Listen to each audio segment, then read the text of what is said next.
तो दोस्तों तैयार रहिए, पावर स्टार पवन सिंह का बहुत ही जल्द आ रहा है गाना 9 तारीख को सुबह, जो कि टीजर आज आ चुका है। आप सब जा करके T series film YouTube channel पे देख सकते हैं। जी हाँ, इस टीजर में काफी बवाल लुक में नम्रता सिंह और पावर स्टार पवन सिंह जी देखने को मिल रहे हैं, और म्यूजिक और गाना तो भाई काफी बवाल होने वाला है।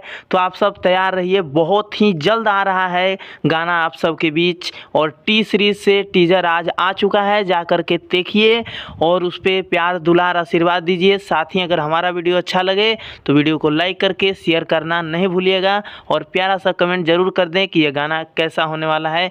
जो कि पहला गाना है ये सावन का, तो काफ़ी बवाल होगा ही और बहुत ही मज़ेदार भी होने वाला है। जो कि कांवर गीत है ये, तो काफ़ी बवाल होगा और सभी कांवरिया, सभी बाबा धाम जाने वाले लोग देखिएगा ये गाना कितना बजेगा इस बार। तो भाई माहौल तो ऐसे ही बन गया और भी बनेगा, देखिएगा। और साथ ही हमारे चैनल को सब्सक्राइब कीजिए और वीडियो को ज़्यादा से ज़्यादा शेयर कीजिए। मिलते हैं नेक्स्ट अपडेट। धन्यवाद दोस्तों।